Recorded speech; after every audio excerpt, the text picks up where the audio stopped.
adult makes 35,000 decisions in a day. To be self-aware, you have to keep learning about yourself. Nothing is absolute. It is what is working for you. And what is working for you today might not work for you tomorrow. How do you keep yourself so disciplined? I think it's very important to do whatever you can. Discipline and consistency, you have to just do.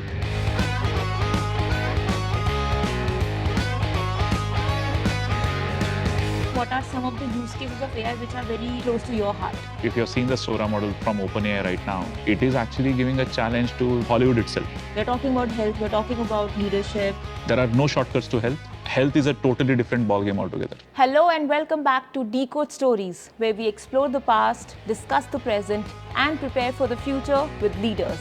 In today's episode, we are excited to invite a leader in the technology and engineering space who has made big waves in healthcare and e-commerce through digital innovations.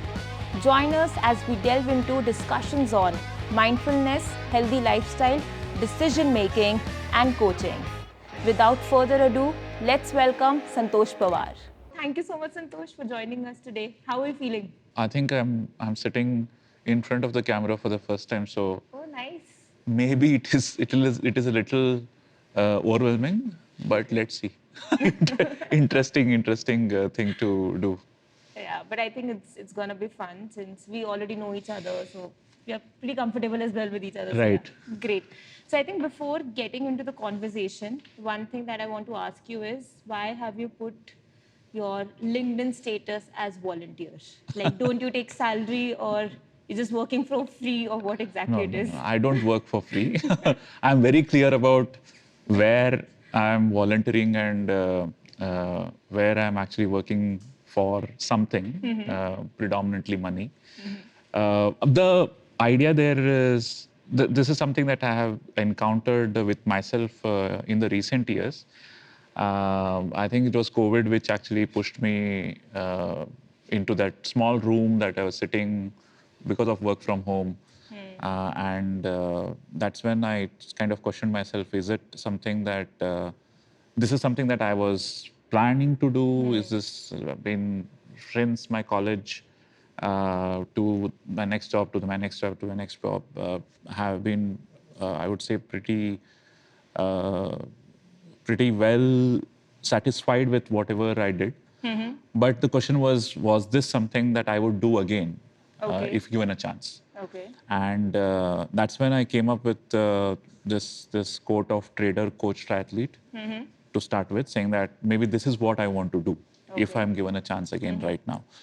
And as a factor of that, I started options trading. Then I also went through a certification for life coaching. Okay. And I was into running and learned swimming into 2018. I also became a triathlete to some extent. So that was what I quoted as. Okay. But then after some time, got into a bit of meditation and so on and so forth, which led to some volunteering things. And in volunteering is where I found myself to be in the moment than anywhere else. And the expectation for me was just to do the job and not think of anything that is coming out of it. So not thinking about the result, basically. The result was just to get the job done. Okay. And not really think of, okay, what will happen after the job is done and linking kind of a thing, right? I think that's what struck with me. And I thought that if I want to identify myself as something, I would identify as a volunteer. So that was the thought process. Wow. And where do you generally volunteer? So have been volunteering with the Isha Foundation. This is different kinds of volunteering, program volunteering, the Save Soil volunteering. I've been associated with the Save Soil movement since it has been kicked off. So whenever I get any time, any opportunity, I tend to do this volunteering. And I think, Santosh, it's been almost 5 years since we know each other, Right. And I have seen your journey from a professional and from personal aspect as well, right? And this is something which inspires me a lot about you is you got into fitness and this is something that you're still maintaining, Right. right? whether I talk about your transformative fitness journey, getting into the shape, getting those six-pack abs, right, which are still a dream for a lot of people out there, and then being involved in so many activities as well, right? So to be this disciplined as well, right? So what got you interested in all of this, and how do you keep yourself so disciplined? Right.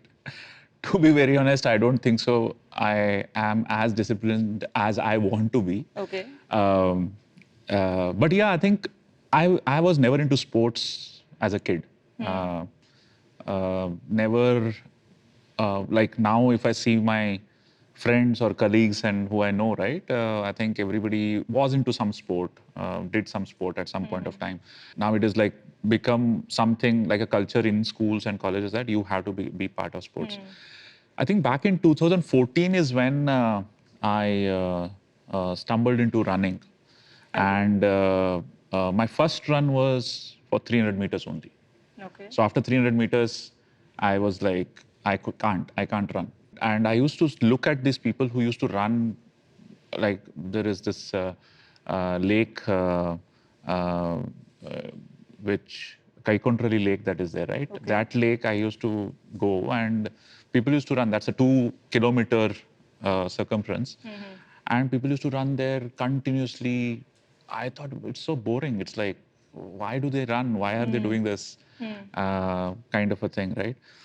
So that kind of and 300 meters started, and after 300 meters I did a 1 kilometer, then I did a 2 kilometer. Slowly it became a 5 kilometer and a 10 kilometer. Okay. I also ventured into barefoot running because one of the days I had been to Kaban Park and I met Milind Soman there. Oh. So, and he was standing there barefoot. He was having a fruit bowl in a small shop there. Okay. We took a picture with him and so on. And then I came back and looked at his Twitter feed. Apparently, he had done a 100-kilometer run. And at the time we met him, it was around 8 o'clock. Okay. So by 8 o'clock, he had done 100 kilometers. So that means that he had started somewhere like at 12 o'clock or 1 o'clock. That's when he had started in the midnight to finish that 100-kilometer run in Bangalore. Yes. And he had done it all barefoot. And that's when I got interested into barefoot and what is it. And then I hooked onto it. I had been a barefoot runner till 2022. That is something that I continued doing. But back to this running thing, right? That started in 2014, 2015, 2016. I was in Flipkart since 2015. I think in 2018 is something.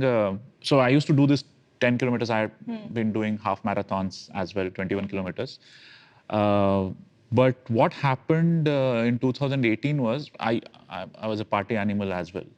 I used to party a lot.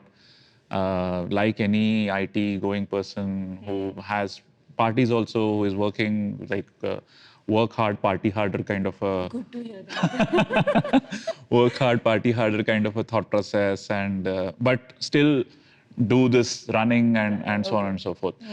To be very honest, it was a great validation that used to come from outside, saying that, oh, you are partying also and you are running also. Oh, what a great combination! Best of both worlds. And yes. but I think somewhere in the end of 2017, I asked myself, what am I doing? Like, what is this? It's like you're hurting yourself in both ways. Okay. Yeah. Right? It is not really, you're torturing yourself that you want to actually do physical activity also, but you are regressing by maybe a lot of partying and a lot of intoxication, right? So in 2018, I took a resolution saying that I will not be awake for the midnight New Year 12 o'clock, Okay. 2018. Okay. And I'll party in the morning. So I converted the party to be welcoming 2018 with 18-kilometer run in the morning. So I woke up at 4 o'clock in the morning on 1st Jan 2018, did a 18-kilometer run, and that was my party actually. And since then, I have been welcoming the year with the year, like 18, 19, 20, 21, 22. With the run. Yeah, with the run. last 2 years has been with a triathlon, Okay. not with the runs only. So it was a full date now. That was just a year then. Okay. So that's how that started. The other biggest thing I would like to talk about is that in 2018 I also took a resolution saying that it's easy to go and run a 10-kilometer and 21-kilometer for me. Why can't I take a resolution saying that I'll run 1 kilometer every day? Okay. Consistency. Yeah, 1 kilometer every day with no excuses. Okay. So then I started doing that. I did it for 4 months, and trust me, that is much harder than doing a 21-kilometer on a weekend. Okay. Because I have run that 1 kilometer when I was unwell. I have run that 1 kilometer when I had like a 18-hour work day in the office. I just went down, and because I was doing barefoot running in my office attire, Okay. left my shoes in the meeting room and went down and did a 1 kilometer because it was almost like 11:30 and the day was getting over and I had not done my run. Okay. But just to keep my consistency going, I just made sure that I do that, and I think that was a very transformative thing for me to see that to be consistent, to be disciplined towards it is very hard. So this thing, like you mentioned about that, even if let's say you are in the office, still you're making time for your 1 kilometer run.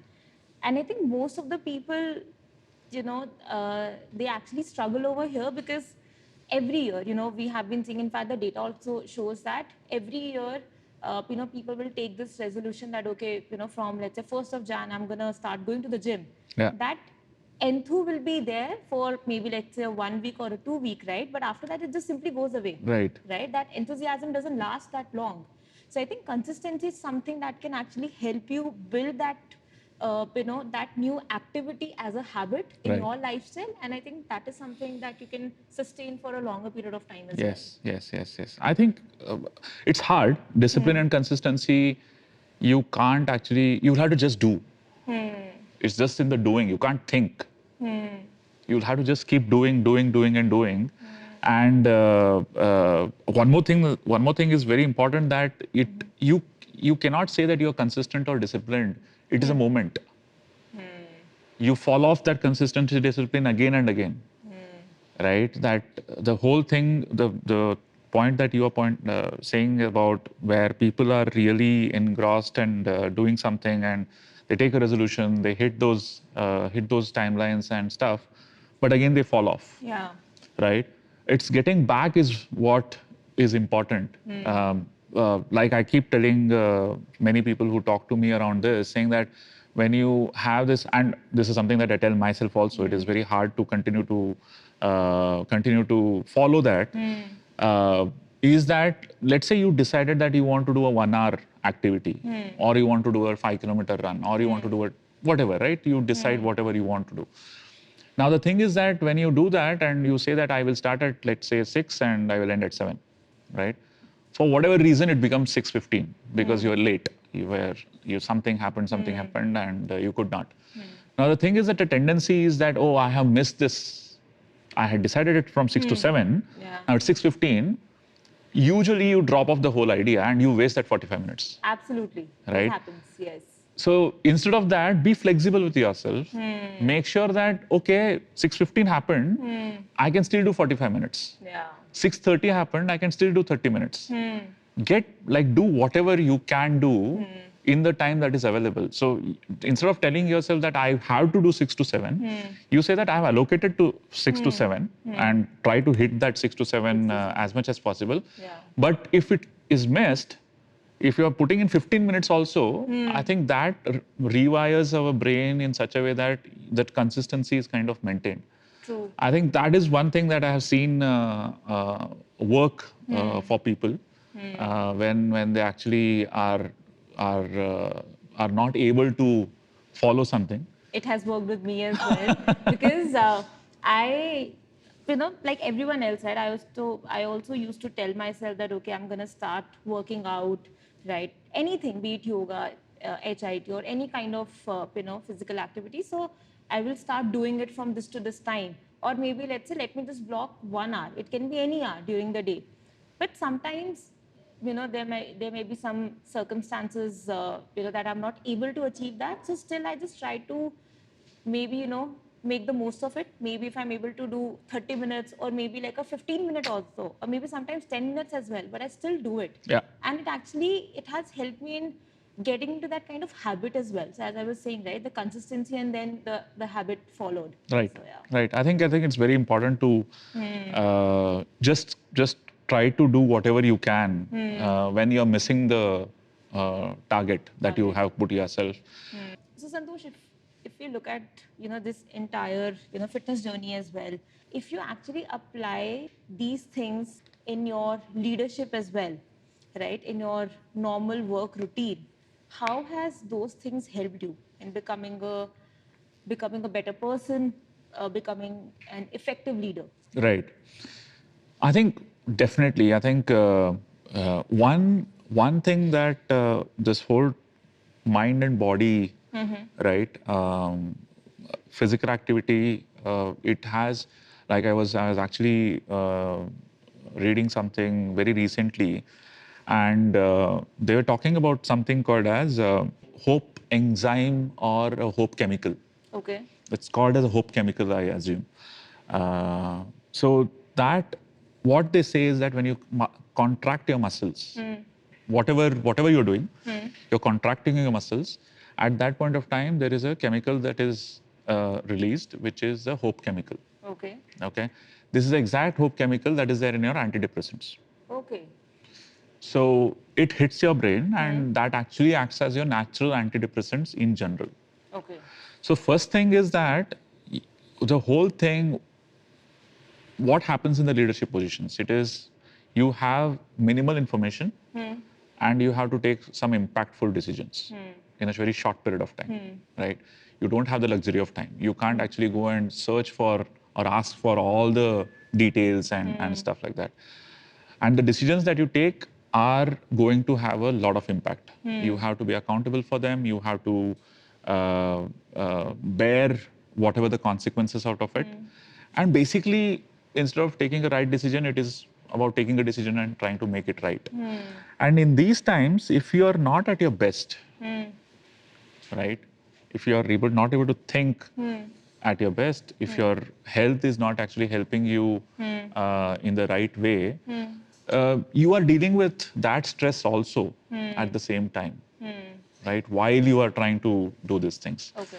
So one of the things that has definitely been a great help is that with this whole uh, activity, the physical activity, and especially to the level of pushing myself to the And zones, competing yeah, as yeah, well and yeah, going out of a comfort zone. Yeah. I think that really has made so relatively these things look smaller.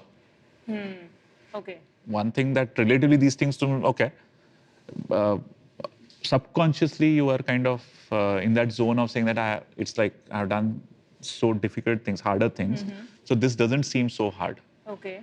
That is one thing. And as I said, the foundational mind and body, if they are better, though you are anyway efficient and you are anyway better whenever you're doing these things. So I think this definitely has helped to deal with whatever happens at the professional place. And if you, I don't know, if you have heard our external affairs minister Jaishankar also, he quoted this saying that if he doesn't, and think about the stress that he's dealing with, right? Yeah. So he quoted that saying that if he does that 1 hour of whatever activity in the morning, and doing it in the morning especially, because you do the hardest thing first thing in the morning, Yeah. right? Then your day seems much easier because you have dealt with something very hard in the morning. And this is nothing logic or nothing this one here. It is just the subconscious mind which is has taken it, imbibed it already, saying that I have done that already. So let me deal with this now. Okay. So I think that is also something that is that helps a lot That helps a lot. Yeah. on a day-to-day basis. And since we are talking about health, we are talking about leadership, and we are talking about the making such impactful decisions as well, right? So, uh, I was going through a study, and it mentioned that an adult makes 35,000 decisions in a day. And 85% of the leaders have suffered from decision making fatigue or decision distress in the last year. So decision distress is when happens when after making several decisions, your ability to make more decisions becomes worse. So this is something decision distress is.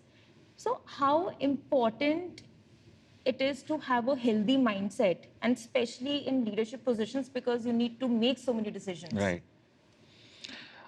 I think the first thing to know is when does that fatigue kick in? Okay. The awareness of that fatigue has kicked in, right? At least from my experience, it is not possible that you can actually go on and on and on. It is not possible. That's impossible. So you have to be able to understand uh, where am I drawing the line? Like, where is it actually happening, right? And to have your own ways of figuring out whether I'm able to reset myself or not able to reset myself, right? And I think um, maybe in a corporate setup, I can relate to this more in a trading, for example. Okay. Right? In trading, so in corporate setup or in the decision making in the leadership that we are talking about, right? There is still a gap in the consequence. As in, I took a decision right now. The result that is going to come out is still not going to happen immediately, right? So there's still time to it. So you don't know whether it has worked or whether it has failed still. But in trading, what happens is that you take a trade, you enter, and you want to exit now, right? It's a decision that you're making, and the result is in front of you in that second. In that real time. Yeah, right? Whether you have made it right or wrong. And my experience has been there is that I see myself dwindling down as I'm taking more and more trades. Okay. Okay, so I have figured out what is that limit that I have to stop. Okay. Right, where is it that okay, I did this, I did this, I did this, I did this, and after that I have to stop. Okay. I have to take like a break. Right, only then I am able to regenerate myself. Oh, okay. Right, and I would say that this exactly works in the corporate this one also, whereas it is not as stressful as, for me relatively it's not as stressful as trading, but the thing is that to be self-aware, that's I think the first thing, and it's not easy. Like you have to keep learning about yourself, right? You have to keep understanding yourself. It will keep changing. It's not that you know at this point of time. Tomorrow you will know at that point of time. Day after tomorrow you know at that point of time. So the only way you can do is that you just keep looking out for yourself, saying that okay, am I in the right frame of mind or not? Right. So that is the first thing towards this fatigue that you're talking about. And if you are fatigued, right, I think the best thing to do is that talk it out. Okay. Right. I think your colleagues or let's say your team that is there, right? I think the first and foremost thing that in the corporate world we have as a support is that everybody has that single goal, right? When you are not sure, say it out that you're not sure about this, Okay. right? Instead of actually trying to put that hard face and saying that no, I'm 100% sure, right? Take inputs. Okay. If you are not able to make a decision, if you are fatigued, right? Take inputs. Okay. Try to take inputs. Try to use somebody as a sounding board. Okay. Right? There might be somebody as a mentor. There might be somebody who is at a higher position who might have seen those kind of things. Or there might be somebody who you can actually talk to. Right? They might not be an expert, but they know you. Right? I think use them as a sounding board. I think these are some of the things that I think can be used as hacks to come out of that zone. Fatigue. That zone, right? that zone. Otherwise, what happens is that you continue to, it's a slippery slope, Yeah. right? One thing that never has to be done, I would say, is that hold it on your ego. Okay. That I am in this position and this is my responsibility. So how can I, why should I, kind of a thing, right? I think that is the most important thing that should be avoided. Should be avoided. Yeah. Because that's another stress. That you are putting unnecessary stress on yourself. Because at the end of the day, at least, unless I am flying a, let's say, a plane with so many people, lives at stake, or maybe I'm doing a surgery, right? There's a life at stake. I think decision making here is still simple. Okay. Right? Think about the fatigue that army jawan or army captain is taking to send somebody somewhere. Yeah. Right? When you start looking at those decision making that has to be done, because there you cannot go back. You don't have a second chance. Right? And you have to live with it forever for the decision that you have made. Now look at, suddenly now you will see the relativity here that this is simpler. Right? And this is something that I try to look at try to give that brain, saying that, okay, you're not dealing with something rocket science. Yeah. There were other manufacturers who went and tried to understand this whole process, looked at the whole process, came back and replicated it. Okay. Okay. Did it work? Did not for work. them? It did not. Did not work. Okay. Right? So, and they went back to tell them that it's not working for them, and they would have changed the process a bit already. Okay. Right? And they said that, oh, nah, that's why they did not work. So they went and replicated that now. Okay. The point is that they are looking at their problems and finding a solution for it. Right? Coming back to that point, that no method, no process, nothing is absolute. It is what is working for you. And what is working for you today might not work for you tomorrow. So being aware that this is something that is working for me today, and this is what is happening, I will apply it, being open about it. And tomorrow it's not that, oh, because it has worked for me yesterday, it will work for me today. Right? I think that if you are cognizant of it and open about it, I think that becomes a little simpler. You'll be open to suggestions, you'll be open to advice, you'll be open to a lot of things. A lot of things, yeah.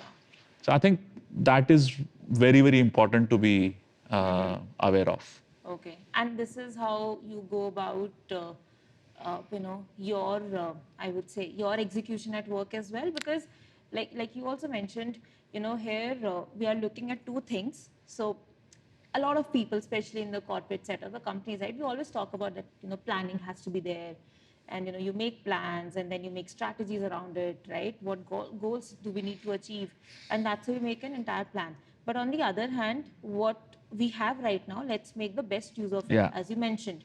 Are you saying that there is no best pick? It's just that whatever problem statement that you have in hand, just go with that, how we can solve it better? No, I think I'll just take a step back and put that principle. This is something that I keep talking about, and this is something that I'm telling myself also. Okay.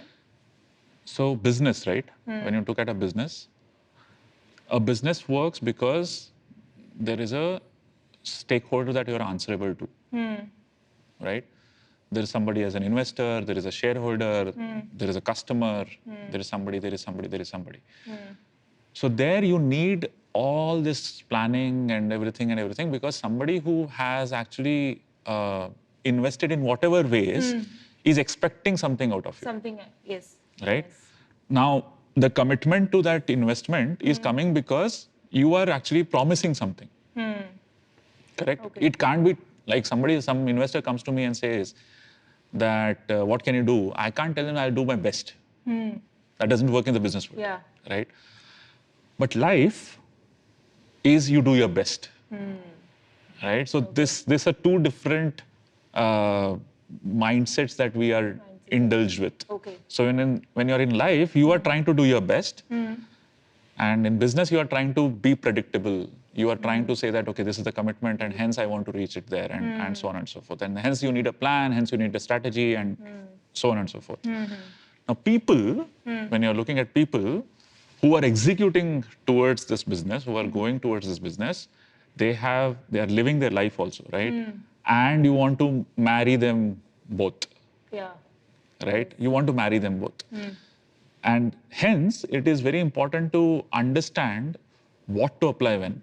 right? Let's say there is a supercritical in terms of time, in terms of investment, in terms of money, where we need to actually reach a particular goal, right? And because of that, you will have a plan, correct? Because if that doesn't work out, then maybe the whole, you will not even do it. If you think that it is not able to work out, maybe you're running out of money, or the resources that you have will get away, and so on, multiple reasons, right?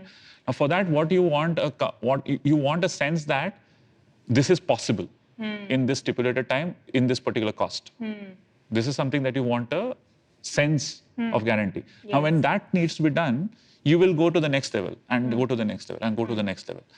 Now, how much you will go is your choice. You can go to the nth level, or you might go at n minus something and you say stop. Okay, I get a confidence here, right?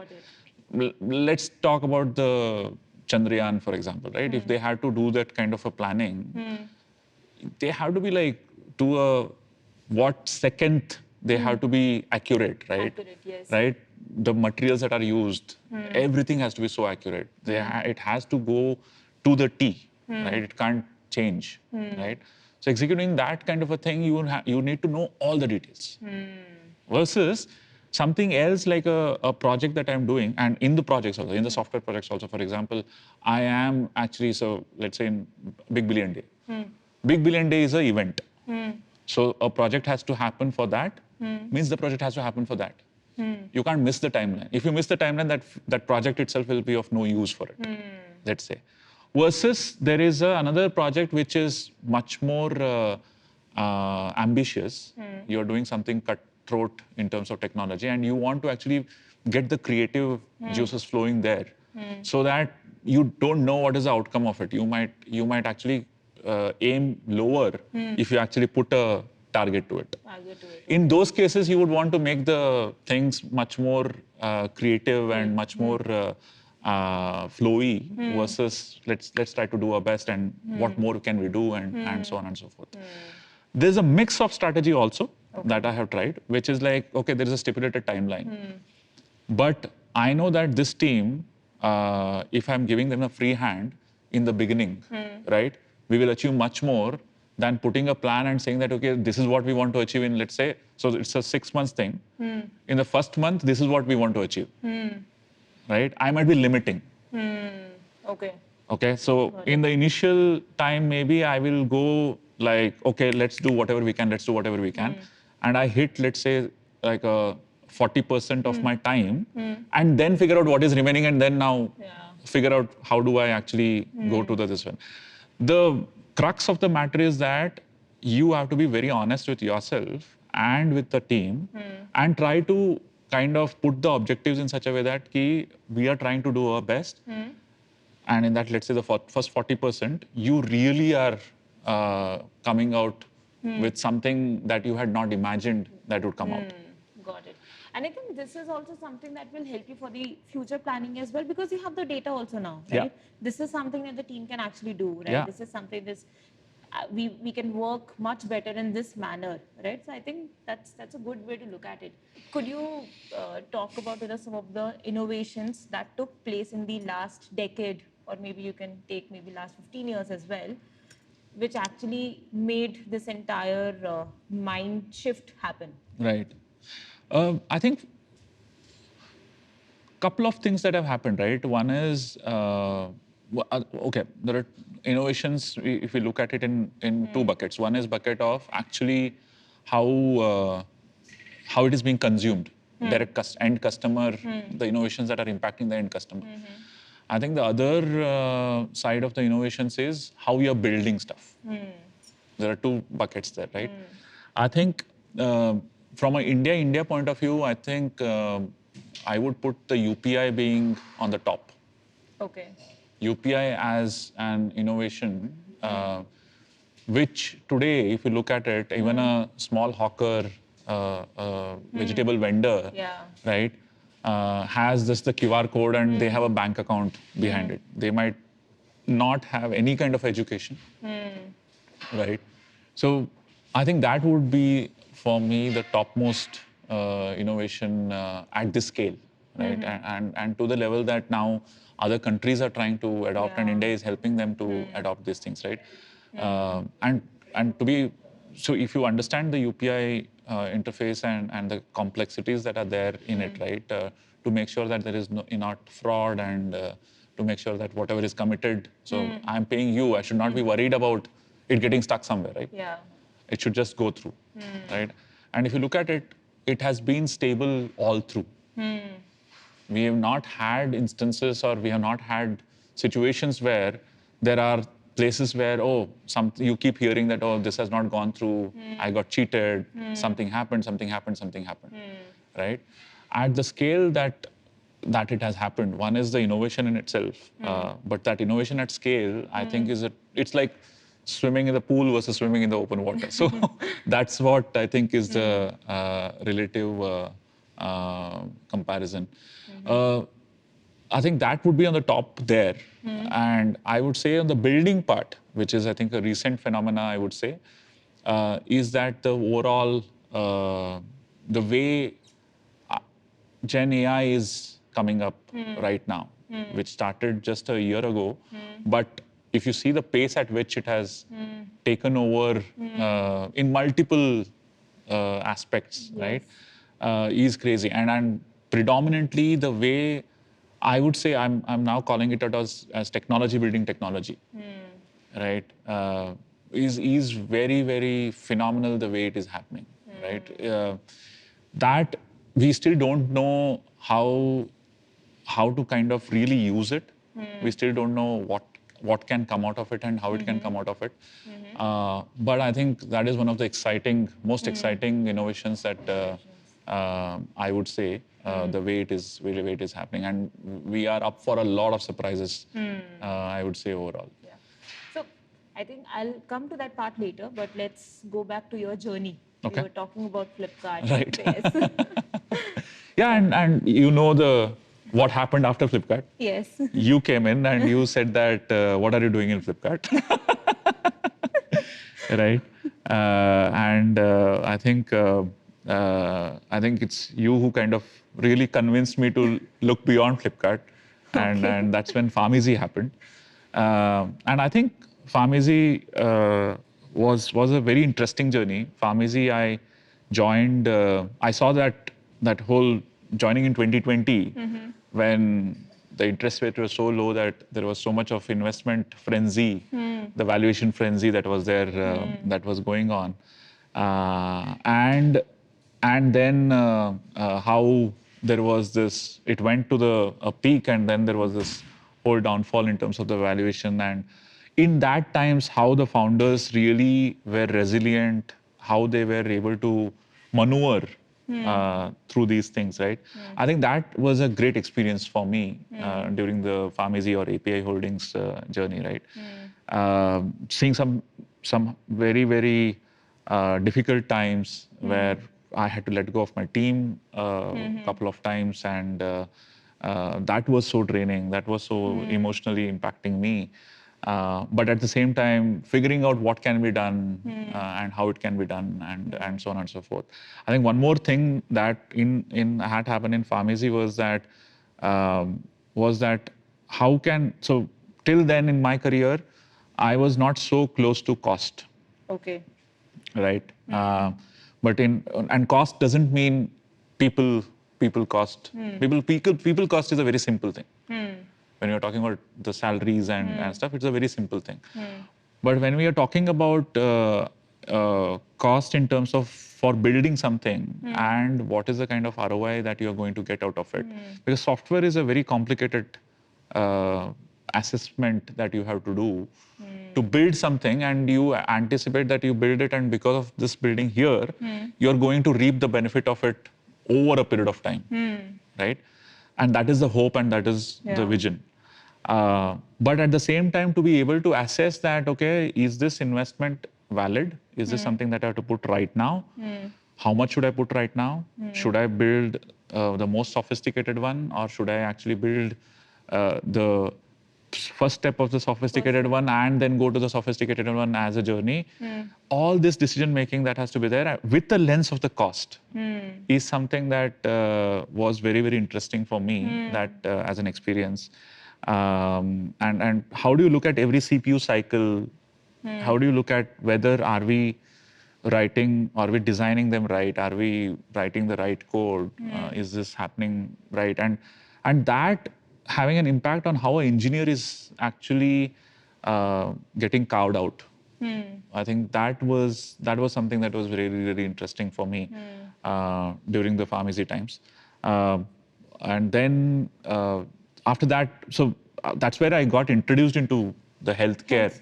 Health tech. Yeah, health tech in general. While it was a category that I was dealing with in e-commerce, pharmacy as a category in e-commerce, but that opened up a lot of discussions into what is happening in the health tech as an overall scene. I think, like coming back, like joining these two things, right? I've been always somebody who is interested in the overall health, mind, body, and so on and so forth. And this actually giving me that opening really gave me more insights in terms of what exactly is happening in health tech. Okay. Right? Like how are the hospitals doing something, or what is happening, how it is working, what is not working, and so on and so forth. Santosh, we are talking about health tech, right? And if we look at this specific industry, it's evolving, but it hasn't reached its potential yet. And we keep on hearing about a lot of these, let's say, devices as well. Let's say smartwatches, smart wearable devices. Then you have the CGMs, you have the EMRs, electronic medical records. We talk about the patient management systems as well. Since you have been a part of this industry from past few years now, so how do you see this growing and influencing a country like India, where health tech is still quite unstructured and unorganized? Right. I think one of the non-negotiable factors in the overall health as a sector, right, for it to really reach the masses, both in terms of quality and quantity, technology is a way to go. And the reason for that is the number of doctors to the population that we have and the rate at which doctors come out is always going to be lagging. Because as an education, like for example, engineering is a 4-year course and you're ready to hit your first job. But as a doctor, if you want to really get into specialization, really actually come out as that specialist, there is a lot of time that you have to spend, and then there is practice and so on and so forth, right? Yeah. So technology can actually bring down the gap. Let's say there is a practitioner who is really not a specialist. Okay. How can that practitioner, with an aid of the technology, maybe go to that 80% of that specialist? Okay. Right? At least not maybe doing a surgery and so on and so forth, but at least on the diagnosis front, how can technology help there? Is, I think, going to be very, very interesting to see. And especially now with the LLMs that are coming through, because technology is going to become easier for somebody who is non-tech savvy to use or to build also. I think that is going to definitely be a major this one. You also spoke about some of the devices and stuff. So if we divide this into two parts again, right? One is what are the devices that are being used, the technology that is there inside the hospital for cure. For cure, yes. Right? That is your, be it in the radiology or be it robotic, something that is happening. I was seeing one of the latest posts about a successful robotic surgery that was done, a remote robotic surgery that was done. Okay. Right? That is just in a nascent stage that it is right now. It will keep on advancing and it will come out. That is one sector. I think that has been cutting edge all through. The companies have been investing into it. The research has been happening onto it. and it has been cutting edge all through. Whatever was happening maybe 10 years ago and what is happening there now, the technology has been always on the forefront there. Technology has not gotten into too much of an administrative side of health sector yet. That is lagging. Okay. That's where your patient management systems, data records, health records kind of a thing, right? Yeah. The whole insure tech that is there. Their technology has to still disrupt, which is an area that has to be looked at. And then there is all these variables that we are seeing, which is related to but that is nothing to do with cure. That is more of tracking. Precautionary. Yeah, that is more to, it's not even precautionary, it is just being aware. Yeah, like I wear my Garmin, which has my heart rate, which tracks my stress, which tracks my steps, which tracks my every small bits, right? Like today, you have an Apple Watch which has a ECG built in, right? And there, I think as the technology is going to become cheaper, the compute becoming cheaper and cheaper, and as and when the LLM, the large language model is becoming much more accessible, it will become more easier and easier to access this data in a meaningful way. Data is getting captured is one thing, but being able to access this data in a meaningful way is another thing, which I think is going to become another area. Like today, I will not be able to ask my watch that looking at my past 1 month of data, what do you think? Is there are there any insights, right? I have to look at the graphs. I have to look at the correlation. I have to understand the correlations, right? So on and so forth. But I think with the technology getting advanced in these sectors, that is something that is going to become much more easier to make sense of this data. Okay, that is there. But if I talk about the India as a market, right? Because it's still unorganized, unstructured, right? And the data is also present in, let's say, in a fragmented form, right? In tier 1 as well, there's I would say, huge adoption to all of these devices, right? People are using more of the apps as well, whether we talk about the teleconsultation, video consultation, all of that, right? But I think there's still, this tier 2, tier 3 part, which is still lagging behind, because maybe though the internet is there, the technology is there, but health tech is something which is yet to influence those people as well. See, I think the main factor there is, right, like what we talked about e-commerce then, right? When e-commerce had come then, and to start trusting that this is going to work. This is a tenfold complexity in terms of the trust. So today, like personally me also, in spite of knowing that I can do a video consulting on a phone, I would still prefer to go to the doctor. The reason for that is that whole touch, right? If they actually hold my hand and check my pulse, I think that psychological confidence that is there, that okay, the diagnosis is happening in the right fashion. Right? I think that is the most important thing that is there in our heads. I think that has to be breached over a period of time for, let's say, really this to prove itself. That's when the technology is going to be adopted well, right? Today, we do hear there are, I think, multiple initiatives by a lot of organizations who are trying to do remote setups where they don't have the specialists.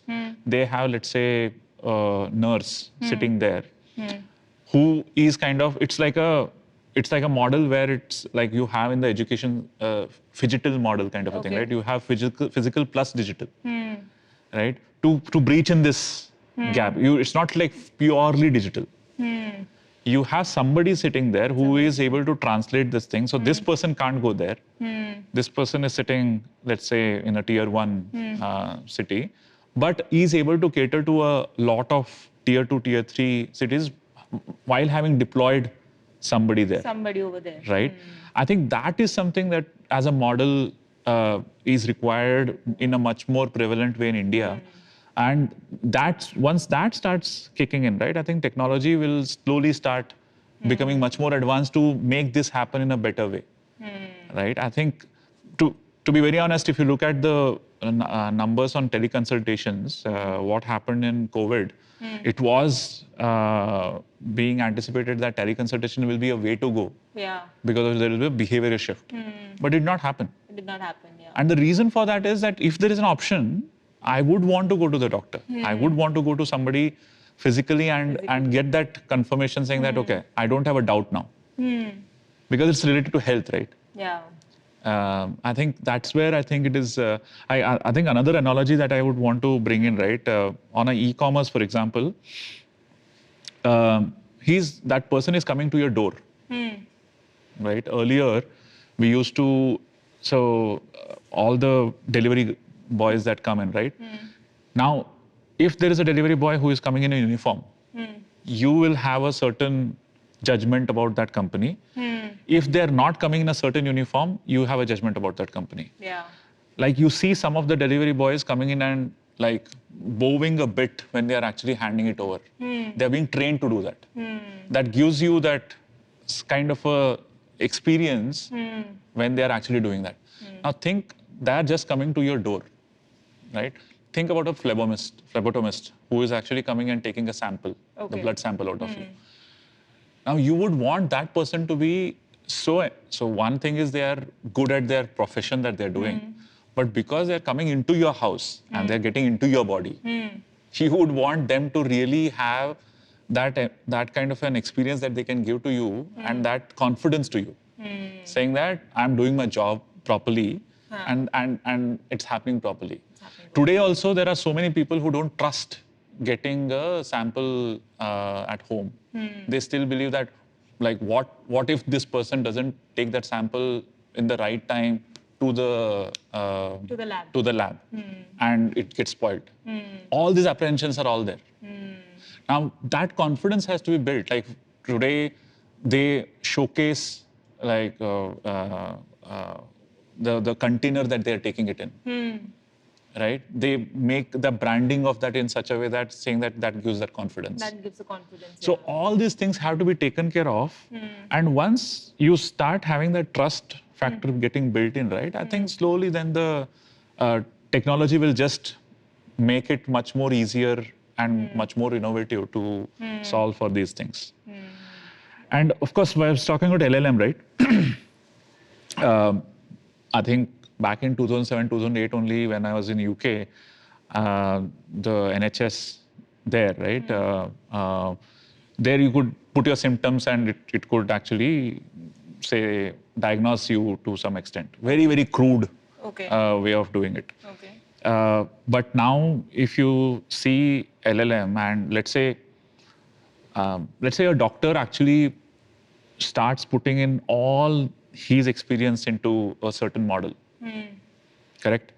And for your basic conversations or your basic kind of a diagnosis, you can, let's say, converse with that model. That model, yeah. Right? And it is able to kind of clone that doctor to maybe a 40-50%.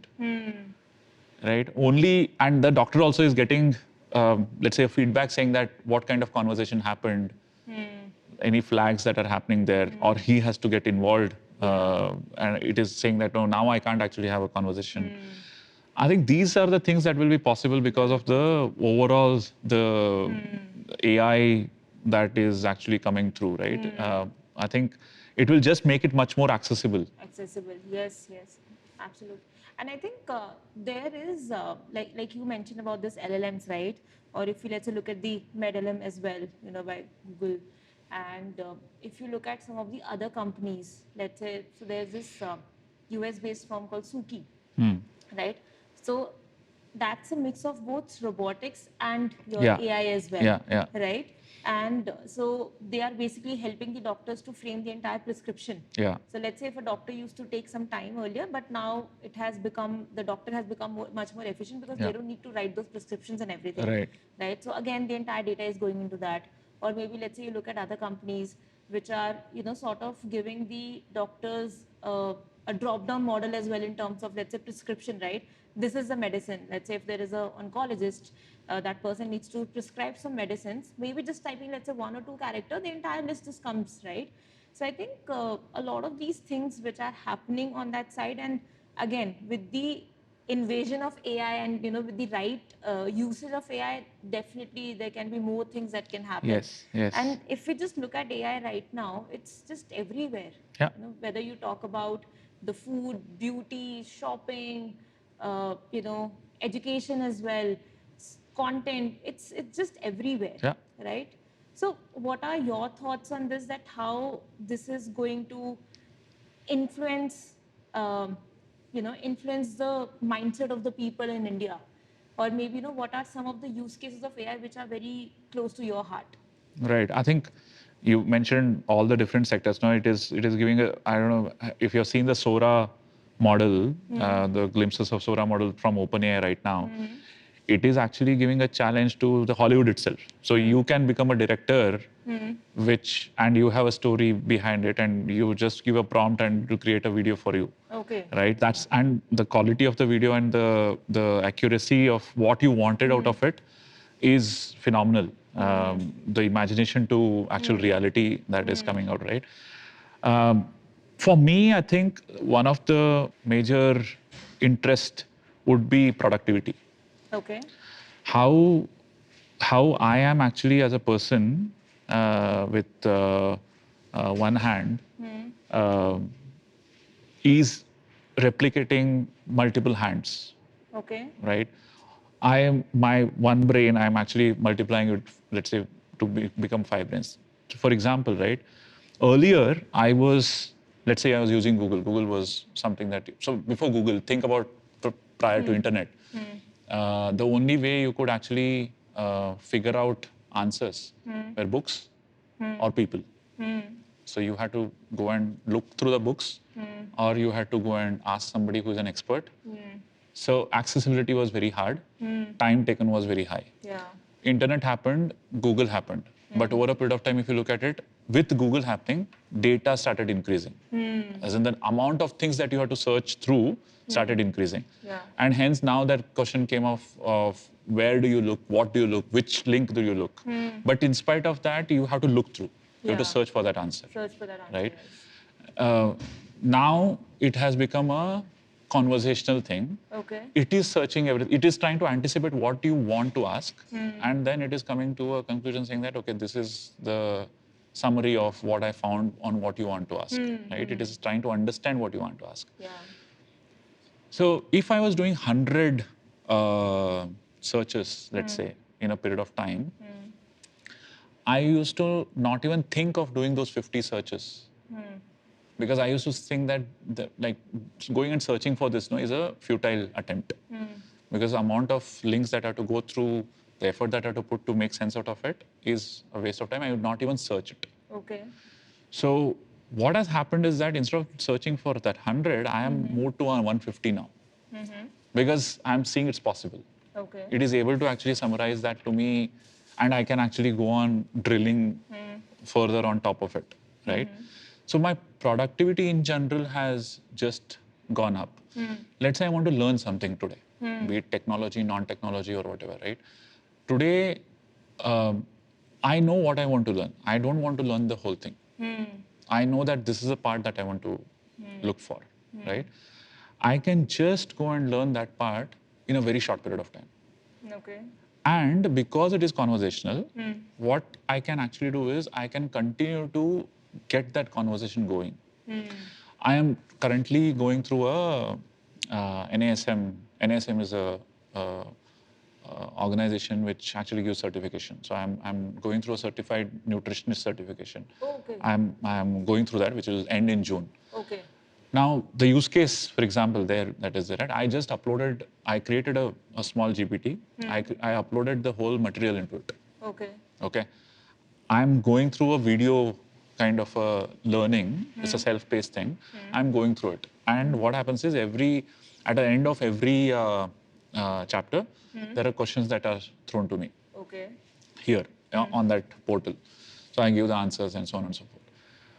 But when I'm reading it myself, right, I have to focus. I have to really understand what they are trying to tell. Yeah. And if I have doubt, I can't ask. Okay. But because I have done this small GPT that I have put in there, what I do is I just go and ask something, saying that, okay, this is what I understand. Is this right? It based on that data that the book that is there that I have uploaded, the material that I have uploaded, it answers based on that material only. Okay. Okay. So now it has become my kind of say an assistant, Personal tutor, personal tutor, which actually is helping me to get through this certification. To an extent where I'm asking, saying that, okay, now I have read this chapter, can you give me 10 questions? Okay. Objective questions with 4 options. Oh. It will throw me 10 questions, 10 questions, with options. And then it will, when I choose and when I say this is the answer, it will tell that's not the answer. Why that's not an answer. Like concept also is being taught through when if I'm going wrong or if I'm going right. Okay. So that is like, if you think about it, the productivity there is also happening. Coming to technology, right? Like how software building is that is another thing that I keep having, especially with the teams, with people, with the engineers, right? Is that today GitHub is the repository where people go and put in code. You write your code and you put in their repository, right? They have their own co-pilot. Okay. Okay. So it is on record that back when they came in June, July last year, when they had their conference, they said that 55% of the code is now auto-generated. Okay. Right? Where it's so simple that you can actually, like earlier, for example, there were somebody who is with an experience, right? 2-3 years of experience on a certain product. They know the code in and out. They can debug it in and out. And that person had to train the other person who, let's say, who has joined the team or maybe a fresher and so on and so forth. They are now able to, without the help of an expert, have a conversation with the code. With the code, okay. Like you select the code and you say that, what does this do? Right? How is this related to this? I want to do this, what should I do? Like that is a use case. Okay. I can ask saying that, are there potential bugs in this? Right? Code review, which is a major aspect in any software company. Code review, there are now, it can do the code review. It will give you code review comments. It will probe you saying that, is this what you wanted to do? Right? So I think there, the adoption of this is going to be phenomenal. Okay. And somebody who is uh, somebody who is maybe doing X might start doing 10X in the same time. In the same time, okay. Right? So that's how the productivity in every aspect. Less bugs, right? Some of, let's say, we have issues of memory leaks, right? Bad coding, security issues, which are actually standard from a coding point of view. But they miss, whenever somebody is coding, whenever somebody is building, they might be focusing much more on the functional part, how the customer is getting impacted. Security, infrastructure, all these things don't come as a top of the mind to start with. But with these kind of things, because they are standards, they can actually very easily probe you in your code, saying that, okay, this doesn't look right, this doesn't look fine, and this is just the beginning. I will say that this is just, we have scratched the surface here. Yesterday I was talking to someone and he made a comment that really I think is possible, is that in the coming years there will be a single person $1 billion company. There will be a Single person $1 billion company. okay. Today we don't have like that as a construct, right? If you look at some of the companies that are coming, like Emma, for example, right, as an agent. Okay. You can have you can deploy like a HR, you can deploy an accountant, you can deploy so you hire those kind of bots, and they will do all this accounting for you. They will do this HR stuff for you. They will do this for you. They will do this for you. It's all the standard stuff, right? What's the name of this? I think it's EMA. That's the name of EMA. I might be EMA or EMC. I'm not sure exactly the name of the So, but that is one of the but there are multiple such Okay. companies that are coming up, which are actually trying to take a certain domain and trying to figure out how can you templatize it. And because of the LLM that is there, you can continue to converse with it, get the job done, and it will learn also for the needs that you have. It will learn also. So the overall productivity, I think, in general, right, is going to just skyrocket. I think one of the things that is very important is to kind of figure out and embrace it. Okay.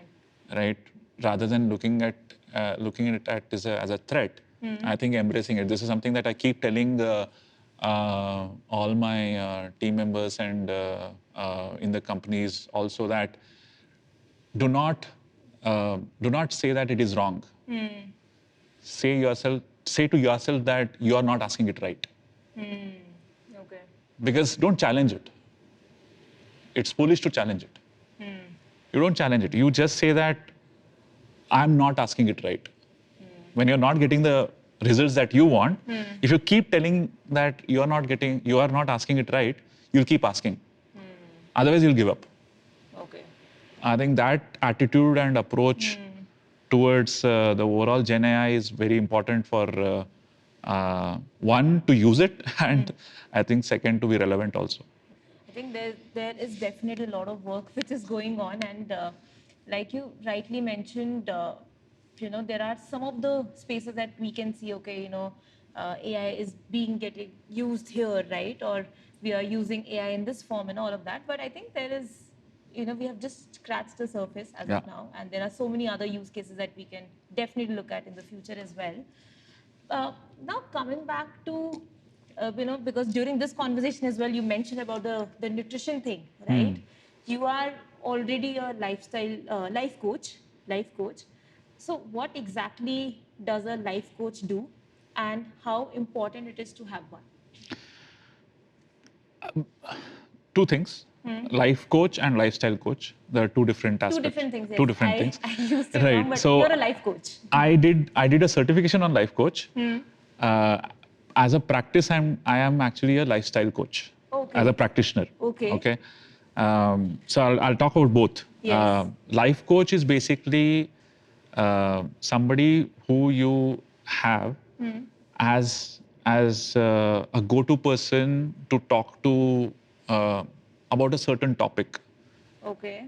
It is not necessarily that that person is an expert of it. The person is expert to reflect. The person is an expert to actually ask you those questions. So that person is somebody who will act as a sounding board Okay. for whatever topic that you have. Something that is bothering you, something that is cluttering you, something that is not making sense, right? You want to make sure that you have that moments where either it's a decision making, you want to make a decision.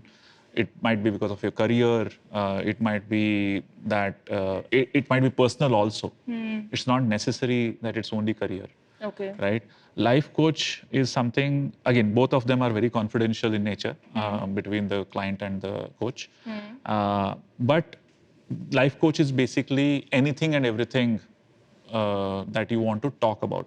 Usually, it can range between 2 sessions of 1 hour, 45 minutes to 1 hour each, to, let's say, 6 to 10 sessions also. Okay. So somebody can get into a engagement saying that, okay, I want a session, right? And then they can say that I want to have like more sessions. Most of the executives will have a life coach. Okay. Most of the executives, because as you go up the ladder, right, you are alone, and there is always a bias if you are talking to anybody either you are related to or in your circles.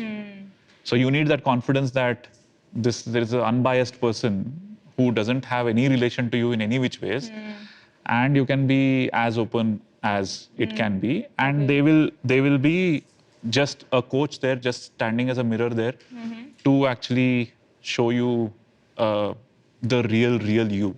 Okay. Right? That is what happens in the life coach, and especially with the executives where they would want to maybe keep a check on themselves, right? That self-awareness that they want to. I think that's where that is used the most.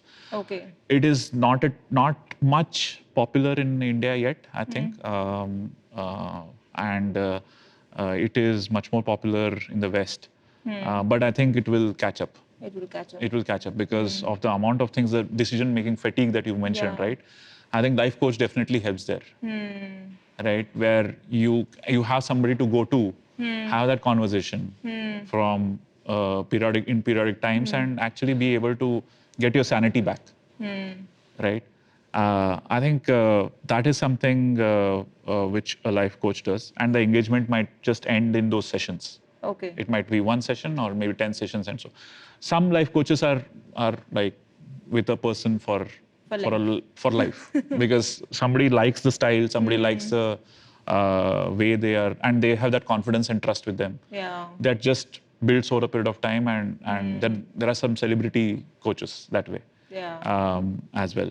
Lifestyle coaching is something more to do with how you're living, Okay. like sleep, food, workouts, right?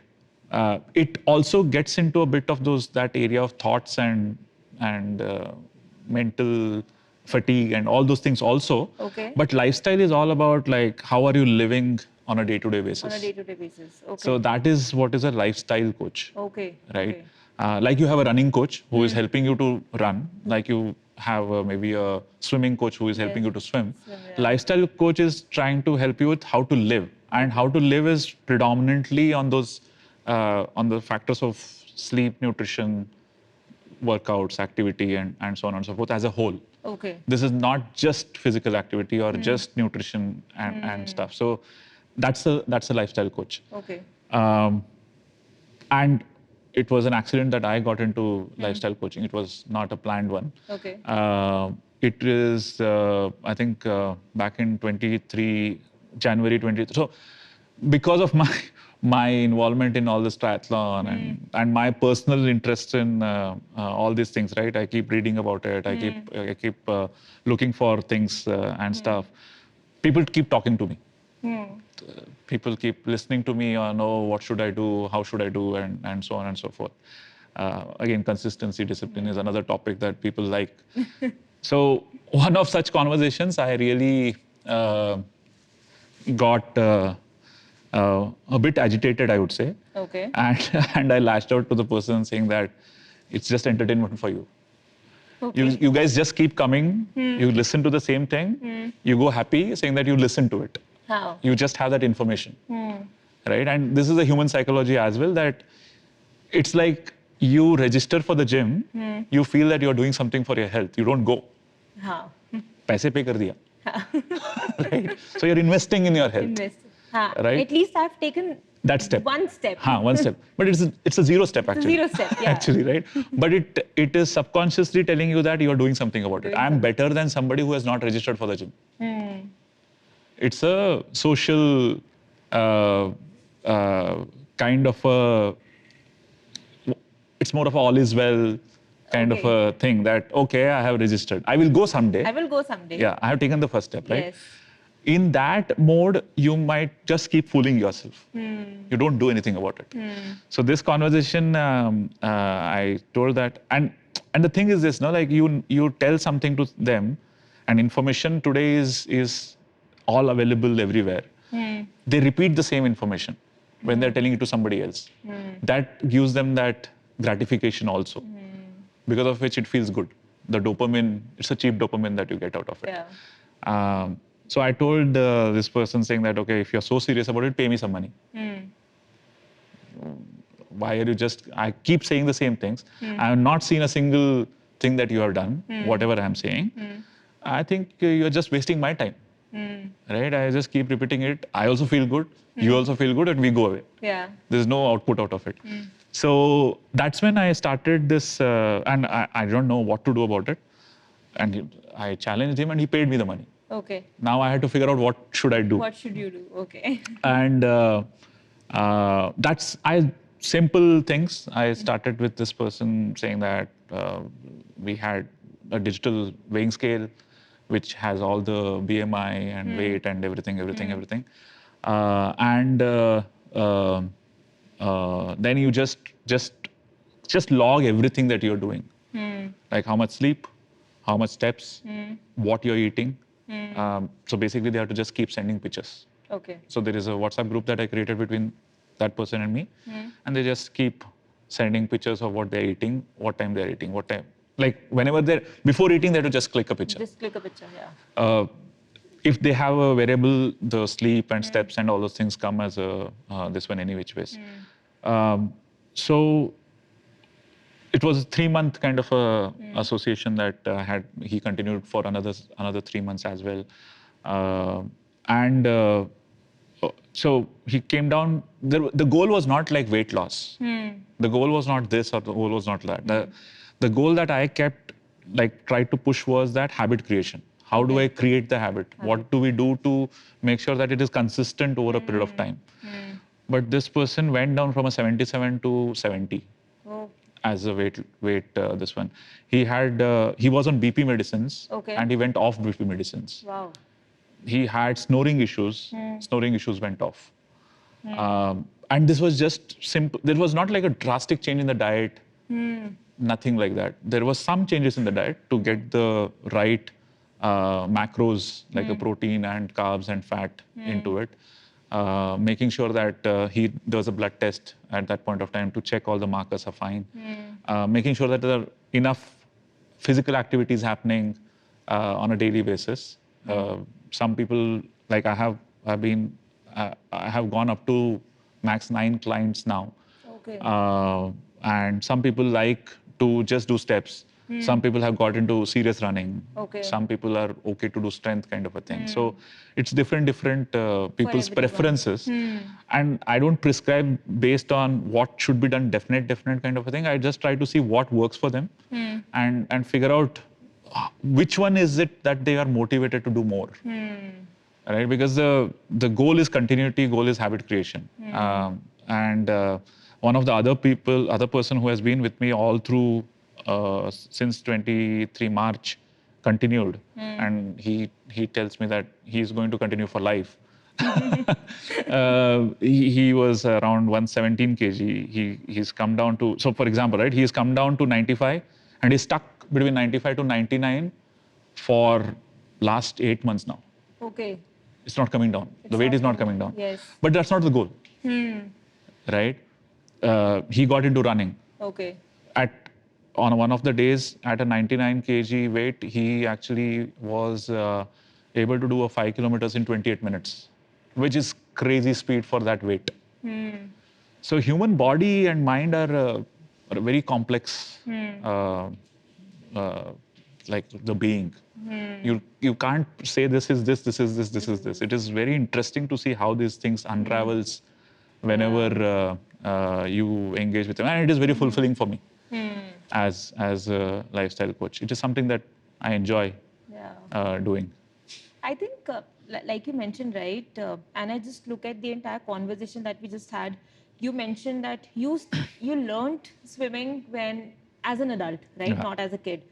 So you had some fears over there, but I think you have to some level you have sort of I would say overcame those fears, right? And then you're talking about these people as well, who are currently your clients, right? I think mentally we sometimes put a lot of these obligations, a lot of limitations to our own selves. That is something that we should not do, right? And we should be just open and just take that step and take that action also. Right. That okay, let me just do it. Let me see what's happening. Right. Whether it's working out for me or not, right? And I think the habit creation is a major part of that, and I truly resonate with that because that is something that has helped me as well personally. If I talk about the weight loss or getting into a better routine, right? So I think these are the things that have definitely helped me. But yes, because you are the life coach, so what is that one piece of advice that you would want to share with us today? One piece of advice. I think maybe two, not one. Sure. I think one thing is that and this is from a personal experience as well, and we should not confuse between health and fitness. Okay. They're two different things. Okay. Fitness, like we might be hearing nowadays about somebody who is so fit but had some incident. Yeah. Right. Like heart attacks, I think yeah, that has become pretty common now. So somebody who is fit might not be necessarily healthy. Okay. I can maybe do a particular activity at a particular point in time. That is fitness to do that activity. Health is a overall long-term investment. Okay. Right? We should not get misguided because I'm able to do a 10K, hence I am healthy. I'm fit to do a 10K. Health is a totally different ballgame altogether. Okay. There are no shortcuts to health. Health is your right food, right rest. I'm not talking about sleep, right rest, and right amount of physical activity. Okay. Has to be there for health.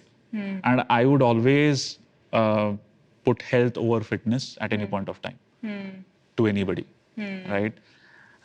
So that is one thing. I think second would be that it's a brief life. So it's important that we don't like really take it too seriously. So if there are things that are going your way, if there are things that are not going your way, the mind can actually create scenarios. The mind can actually make you feel that this is like the end of it, right? Or that whole thing of why is this happening to me? What have I done? And so on and so forth. I think to be in a check there, right? That am I actually taking things too seriously? And to look at things the way they are. I think that's another thing that we have to practice. You have to practice, yeah. It's a consistent practice only that we can actually get there, that look at it again, like take a step back, look at it again. In success and failure. The thing is that we tend to remember these things when things are not going well. I think this is important to do it when you are actually on the upside also. Yeah. Right, and I think if you one of the greatest examples that I or the people who I see able to do it at all points of time is maybe MS Dhoni. The way he is acting when he's winning, the way he's acting when he's losing, you don't see a difference. Yeah. Right, that presence of mind is always there at all points of time. I think, and that doesn't come with willpower, that doesn't come with just like reading something. The only way it can come is with practice. With practice. So I think that's the second thing. Don't take life too seriously. Okay. And be present. Great. Wonderful. So I think with this we have come to the end. Okay. But thank you so much for your time. It was lovely talking to you, and it's always we keep on meeting and we keep on chatting. Yeah, I think it was. I never imagined that I will be talking so many things in such a short period of time, right? I think. Thanks for inviting me. It is always great conversing with you as well, but this is like a proper reflecting back on the last maybe 20 years overall, which I really enjoyed. Thanks. Great. As we conclude today's episode with Santosh, we have explored the vital roles of mindfulness and a healthy lifestyle in enhancing our decision-making abilities. A crucial insight to remember is the carryover effect of discipline. How dedicating ourselves to areas like health and fitness can positively influence each and every aspect of our lives. Share it with someone who may find it useful. This is your host Ruby signing off. Until next time, keep exploring the past, discussing the present, and preparing for the future.